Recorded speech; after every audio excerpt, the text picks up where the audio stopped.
866-95-PATRIOT, 866-957-2874. I'm Terry Pickett. I am filling in today for David Webb. We will be right back. I promise you, we will be. SiriusXM is home to the best in podcasts. Hey, it's Rob Lowe. I'm here to tell you about a brand new podcast. It's called Parks and Recollection, the definitive podcast about parks and recreation. It's hosted by me and my co-host, producer, writer, Alan Yang. I was in the writers' room of Parks and Rec for every single season of the show. We're going to hear from amazing guests, Chris Pratt, Fred Parks. There's so many great stories. I'm sharing with the world. He was in Pete's Uncle Pony, one of the stories. Parks and Recollection, available now on the SXM app, free for most subscribers. Download it today.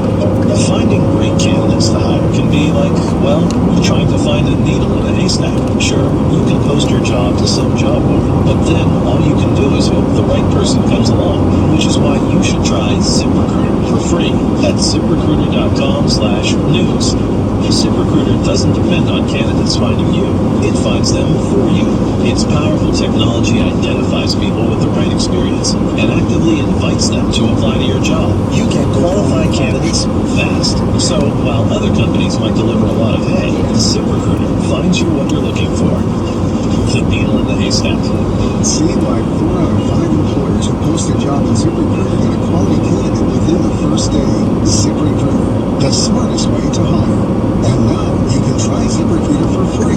That's right, free at ZipRecruiter.com/news. That's ZipRecruiter.com/news. ZipRecruiter.com/news. Slow is just right if you're on vacation.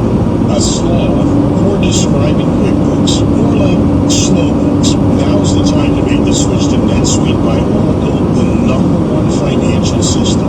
NetSuite gives you visibility and control of your financials, inventory, HR, e-commerce, and more. Everything you need to grow all in one place. With NetSuite, you can automate your processes and close your books in no time, no matter how big your business grows. Failing to switch to NetSuite will leave you stuck trying to make sense of your books while your competitors sprint ahead. 93% of surveyed businesses increase their visibility and control since switching to NetSuite. And right now, special financing is back. NetSuite is offering one-of-a-kind financing program only for those ready to switch today. Head to netsuite.com/web right now. Get special financing at netsuite.com/web.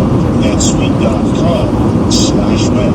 Investors, with the headwinds of inflation and stock market volatility, how about receiving steady 2% annualized cash flows from the same period without being lent? Peace of mind comes from investing with an industry leader who has a 15-year track record. Savvy investors are learning about the NRIA Real Estate Development Fund. Call 800-800-1414. That's 800-800-1414. California Securities is underwritten by the NRIA, recognized with member and agreed to encourage deposit investors and guarantee future results. NRIA is registered by the NRIA.net. Sovereignty versus globalism. It's simple. We win, they lose. This is the David Webb Show.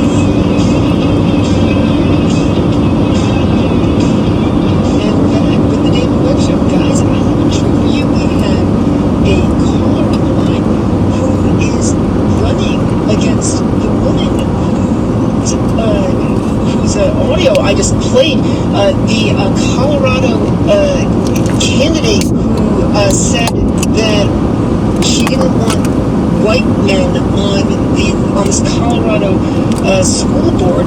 The woman who is running against that woman is on the line with us today. We have Shume Navarro.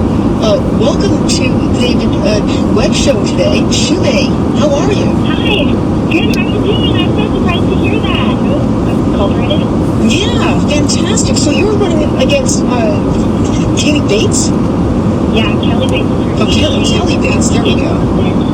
Yeah, she's the incumbent, and that was at a recent forum that we had. It was just last month where she said those comments. And she has decided to, stand firm behind her statements and not. She did a soft little apology at a board meeting that we, a regular school board meeting that we had.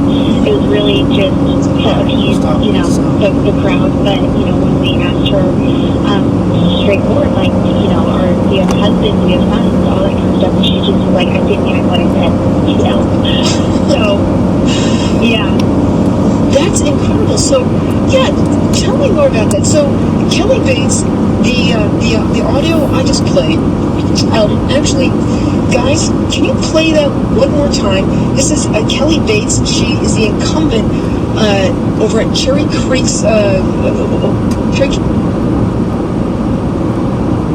Colorado, the school board there. She is running again for her school board seat. She's talking about why white men should not be on the school board. Let's play that cut.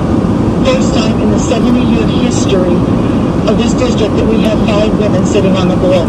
I think it speaks to the times that we were living in.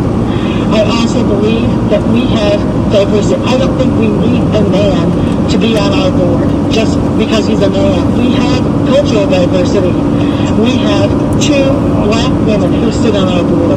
We are not all wealthy white women who sit at home eating bonbons all day. No, we do not need a white man sitting on our board. Wow. So Kelly Bates is a school board member at the Cherry Creek School District. You are running against her. How long has she been on the school board saying stuff like this? Tell me more about her, Shimei.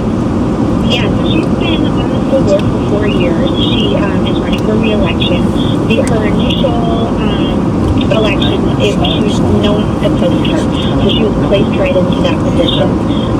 At this point now, we were watching her. There's a group of us parents who thought Parents for Transparency, and we kept going to these meetings. We kept showing up, pushing on the curriculum they were trying to have our kids have, and then we just kept watching her because she was supposedly a conservative. And then after seeing her for months in a row and what she would say and what she would do, we're like, she's not a conservative candidate. And so after a lot of prayer and thought, I decided to put my hat in the race and run against her. And she now has the teachers union back. She has their school PAC money. She is fully endorsed by them. She's almost running as a PAC with another candidate. Her name's Kristen Allen, who is endorsed by Jason Crow, which I'm not sure. Yeah. Jason Crow is a congressman. Yeah. Yes. And so they just have these radical narratives that they just spew out and all of these things.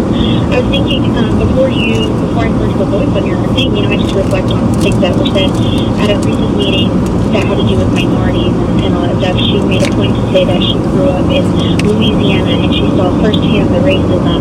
And I saw this whole black community behind her. It was like a gut punch to them. And so she continues this narrative that's about oppressive and oppressor kind of talking points to stay in power. She has no kids in the school district, and I think she's honestly dangerous for our kids. She's really pushing a medical agenda as well.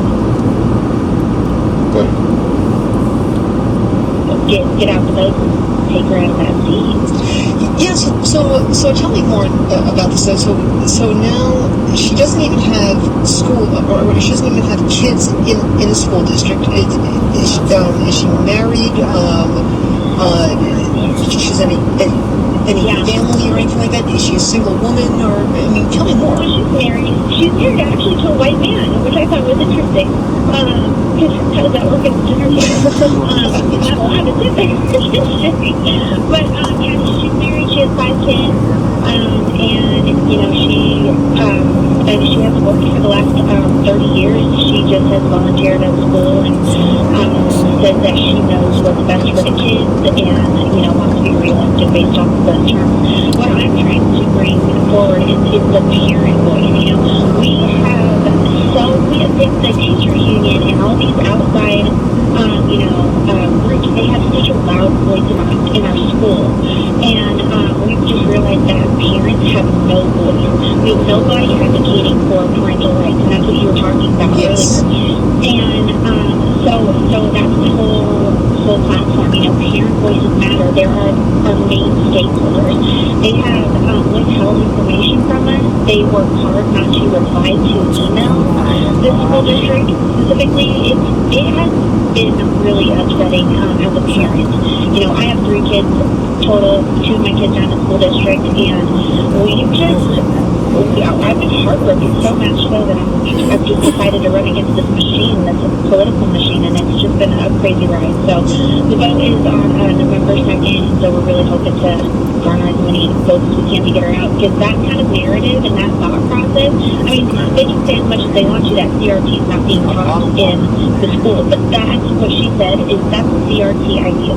And I was the only candidate in that moment that spoke against what she said. I told her straight to her face, that is terrible to speak like that, and I think it would be valuable to have men on the school board. They add value to the conversation, they add insights that we need as women, and I think it's important to not just shove them off to the side. I mean, what is that saying to the boys in our school district, to the white boys in our school district? No, you have no voice. We've been telling them that as a culture for so long that they are really hurting, and so to not have any quote-unquote representation on the school board, in her terms, it was just disgusting. It was a disgusting comment. And not only that, but we are seeing young boys, their academics are going down, their self-confidence is going down. We're seeing less boys graduate from high school, we're seeing less boys graduate from college, and it is affecting them in the workforce. Everything is a cascading towards this. And to have this woman say something like, oh, well, we don't need a white man on the school board is absolutely outrageous. And to end up thinking this isn't going to affect the rest of society, ultimately, is absolutely, incredible, because it already is. It is. Yeah, and we saw it firsthand, because there is a white man running for school board. And it just as an outside, he says he's running for a different seat. But I saw his heart change. I saw the wind taken out of his wings with this situation. He ended up not sticking up for himself. I was the only one who was like, no, that's wrong. Mm-hmm. And that was sad to me, because it just takes, words have power, words have weight. And when you are just throwing things around like that, there's casualties. And we just need to, I'm all about speaking life into kids. I'm Hispanic, and so, they try to box Hispanic kids and black kids all into these boxes that say that there's a system working against you. And that these white people need to, do the work to provide the resources that you need. And I'm so against that thought process. We need to just be speaking life into these kids and not adhering them to these ideologies that just create a kid that's not resilient. We're just seeing so many kids just suffer because there's not a life worth living in the life that they're